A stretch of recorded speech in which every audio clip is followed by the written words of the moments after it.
something in the air has changed. You can feel it the way a bird senses a shift before the storm, the subtle pressure in the chest, the breath that suddenly goes deeper without asking permission. Messages are moving toward you, Gemini, not as words on a screen, but as ripples in the field around your life. The wind that usually scatters you is now pointing in a single direction. A door you didn't know existed is unclicking from the inside, and the handle waits for your hand. Stop everything and pay attention. The world is speaking your language again. You have known the ache of trying to translate yourself for others. The jokes that landed flat, the insights that felt too fast for the room, the conversations where you shrunk your light so no one would call you too much. Lately, the mirror has stopped agreeing with these old compromises. You turn away from it and hear a quieter mirror, your pulse, telling you that your mind is not a chaos to tame, but a constellation to learn. The path ahead is not another personality to perform. It is an inner conversation finally refusing to be interrupted. What's happening is not random. Your symbols are lining up, repeated hours, names you haven't thought about in years, a song that returns like a messenger you didn't realize you were expecting. This is recall, not to the noise, but to your original voice. If these words feel like a key sliding into a lock you've carried for too long, let this be the moment you claim your seat at your own table. If you're finding yourself in this message, consider subscribing to Gemini so that this guidance keeps reaching you exactly when you need it most, in your language of wind, wit, and wonder. Before we go further, anchor this moment in the ground of your life. In the comments, write your date of birth and your zodiac sign, not as data for a chart, but as a vow. When you share your day and your sign, you're saying, I'm here, I'm listening, I'm ready to recognize the pattern that recognizes me. Read what others share. You will notice how many of you were born in the same week or the same hour windows. You will notice how often the universe arranges companionship. Now breathe with me. Inhale as if the air arrived from a library that knows your entire story. Exhale as if the pages that no longer fit can return themselves to the shelf. You don't have to fight your mind. You have to furnish it. You don't have to quiet your curiosity. You have to aim it. Gemini is not two-faced. Gemini is two-voiced, the voice of the messenger and the voice of the listener. You've been good at one. What's happening now is the marriage of both. This marriage begins with a question. Which story am I continuing by default, and which story is asking to be born? Notice where your life has become an echo chamber of old permissions. The chat you keep reopening out of habit, the belief that I'm only valuable when I fix things, the smile you wear when you're tired because you worry people only love the bright parts. These are costumes, and costumes have seasons. Your season is changing. The zipper is already half open. Do not be surprised if you lose interest in the rooms where you were once the star. Do not be alarmed if you crave the slower conversation with one real friend over the loud agreement of 100. Silence is not the absence of connection. For you, silence is the oracle. When Gemini listens past the performance, a nectar appears, the sweetness of exact language, the relief of saying what you mean without bracing for a reaction. When you do this, you'll notice your body softens, your shoulder blades move away from your ears, your mind stops sprinting and starts walking beside you like a loyal dog that finally trusts the route. A turning is underway. You are not losing your speed, you are earning your direction. Let this be the night you swap the empty thrill of being everywhere for the holy practice of being here. Messages are arriving. Some are memories dressed as birds. Some are dreams arriving as clear as morning. And some are people those humans who are themselves letters that the universe is mailing to your door. Answer them with your whole name. Gemini, the world taught you to survive through wit. You learned to outrun pain by narrating it faster than it could catch you. But pain is not a clumsy rival, it is a teacher that carries your diploma. It does not chase you to shame you, it follows because it knows your address. The invitations you've declined in discomfort are now arriving again with new postage. Open at your pace, read with your breath. What's happening is not punishment, it is precision. There is a mirror you've avoided, the one that shows you the twin you abandoned. They are not an enemy. They are the companion who kept breathing for the both of you when you were too busy entertaining the room. They know what you sacrificed to keep everyone comfortable. They know the brave identities you tried on and the quiet one you hid once the lights went out. They are asking to sit beside you now. Their presence will not make you smaller, it will make you whole. The twin within you is not a second person, it is your second sight. It notices the subtle weather of relationships, the way someone's tone tightens when they feel unsafe, the way your own laughter gets a shade louder when you do. It hears the sentence behind the sentence. It is also the custodian of your boundaries, which means it knows when your yes is an apology and when your no is a prayer. Invite this twin to co-author every message you send this month. Before you reply, ask, which voice is speaking, my fear of disconnection or my devotion to truth? Middle crossroads moment. If this is stirring something honest in you, if you're feeling your chest unclench, if a part of you is whispering, finally, gently tap the like button, not for the algorithm alone, but as a ritual, a way of telling your future self, I was awake for this moment. I agreed to change. What does change look like for Gemini? Not a lock on your mouth, but a key in your intention. Not a vow of silence, but a promise of clarity. It looks like returning the emotional labor that isn't yours to carry. It looks like finishing the messages you sent to yourself before you send the ones you craft for the world. It looks like deleting the draft that was trying too hard and keeping the sentence that said exactly what you mean in 12 ordinary words. Your magic has never been about complexity. It has always been about contact. You may feel old ghosts testing the new threshold. The friend who only calls when they need translation, the lover who loves your brightness but doesn't respect your limits, or the family pattern that appoints you the historian of everyone's mood. This time, meet these ghosts with a tender firmness, not a speech, a stance. I will not abandon myself to rescue a room that refuses to breathe. I am willing to help anyone who is willing to help themselves. I am not a bridge you can cross only when your feet are muddy. I am a river with its own direction. Your nervous system will celebrate every honest boundary you keep. It will send you proof, deeper sleep, a quieter jaw, fewer arguments with strangers in your head. You will notice how many of your problems were architecture problems. Rooms arranged to keep you performing, schedules that rewarded scattered attention, conversations designed like hallways with no exit. When you rearrange your home for your current spirit, life becomes navigable. When you reorganize your calendar for your actual energy, time expands. You are allowed to want companionship that meets you at your altitude. You are allowed to want conversations that taste like water when you are thirsty. You are allowed to be fascinated without being consumed, to be available without being absorbed. In other words, you are allowed to be Gemini without being edited by fear.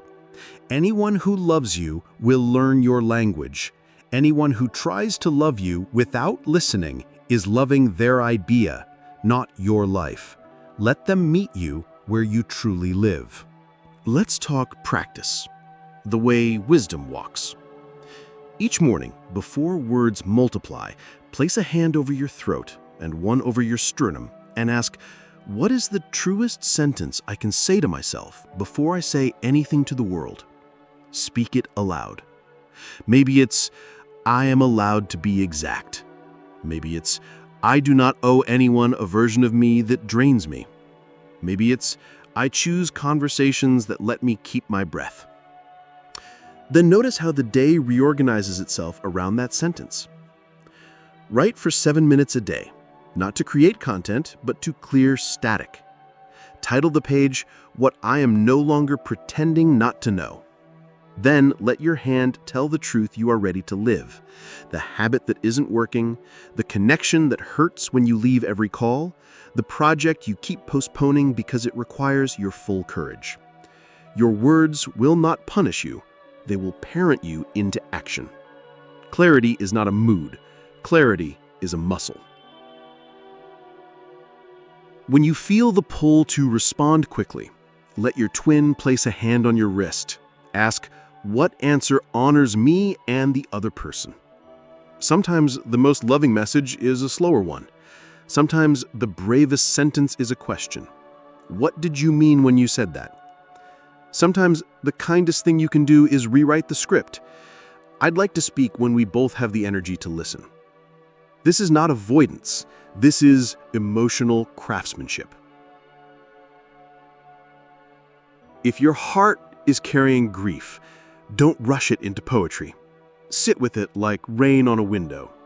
Name what was lost and what it taught you. Gemini learns by naming, but naming does not mean explaining away. You can describe an ache without diminishing it. You can hold an answer while honoring the valley it walked through to arrive. Healing is not speed, it is accuracy. When you tell the exact truth about where it hurts, the body hears you and begins to cooperate with restoration. There will be moments when joy interrupts you too. Unexpected laughter, a song lyric that feels like it recorded your past, a child pointing at the sky because the clouds finally spelled your name. Do not rush past these visitations. They're not distractions from your mission. They are the mission reminding you why the mission matters. Joy reoxygenates the brain. Joy tells your nervous system, we survived, we can create from here. Keep a covenant with your attention. For 1 hour a day, create a quiet dome around your mind.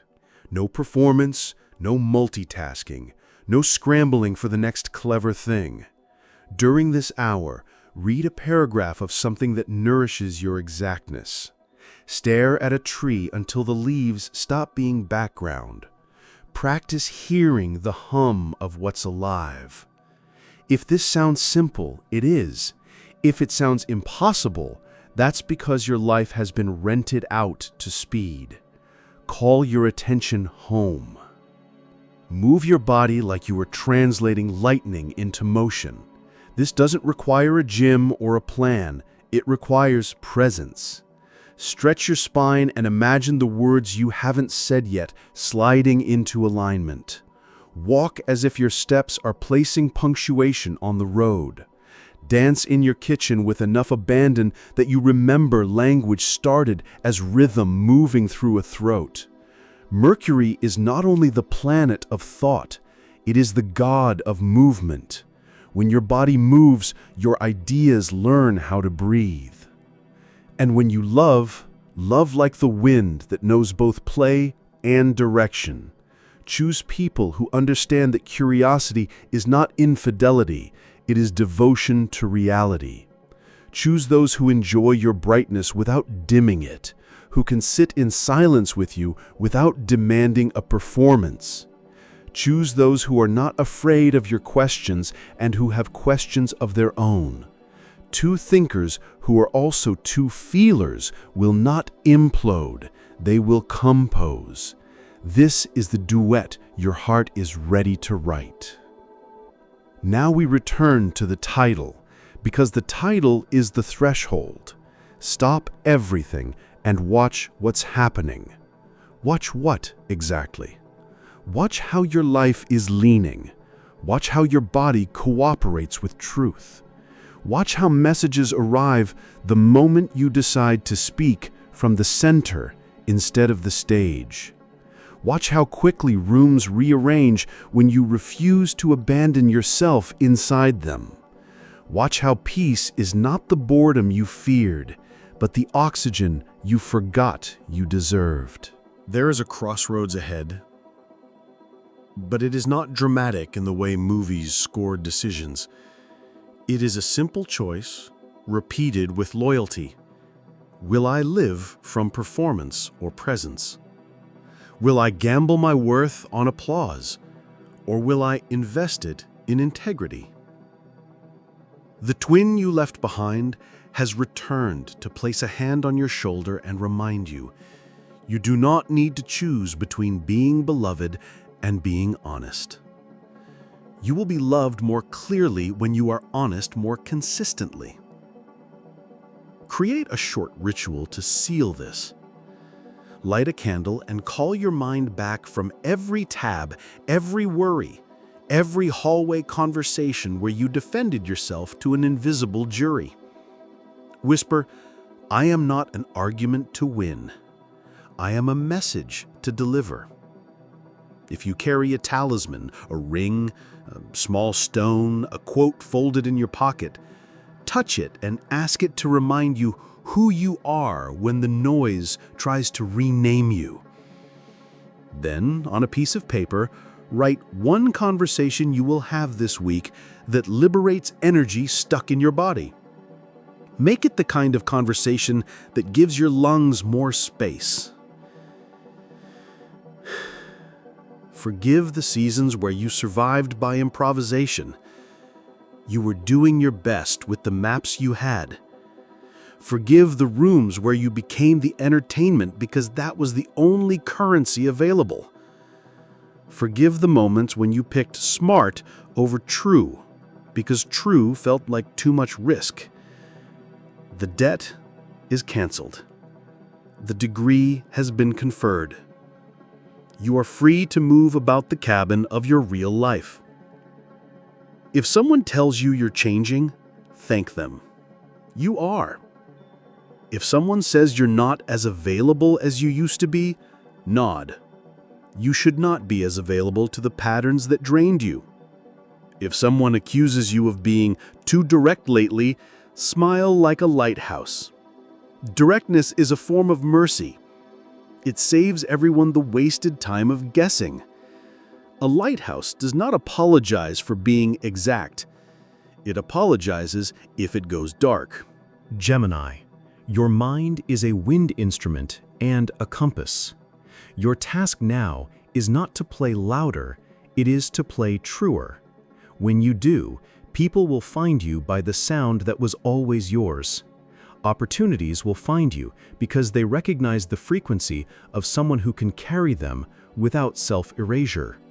Love will find you because it hears a voice that isn't acting, and it trusts what is unperformed. If this journey met you in an honest place and gave you language you can live, mark the moment. Press like so that this message reaches more twins who are ready to breathe like you are breathing now. And before you go, leave your date of birth and your zodiac sign in the comments as a thread of kinship we can weave together across time zones and stories, so that when someone scrolls on a lonely night, they find proof that their sky has siblings. As you step into the next small, brave conversation, carry this blessing. May your words be precise and your pauses be generous. May your mind be fast when insight is needed and slow when tenderness is required. May your curiosity bow to truth and your truth sing with kindness. May you remember that your life is not a problem to solve, but a language to speak. And may your twin, your second sight, walk beside you, listening for the messages that make you more whole. If this resonated, subscribe to Astro Gemini so we can keep meeting you at the exact hour you need a compass. Like this video to send a signal to your future self that you showed up for your own clarity today. And yes, share your date of birth and your sign in the comments, not as trivia, but as testimony. I am here. I am listening. I am ready.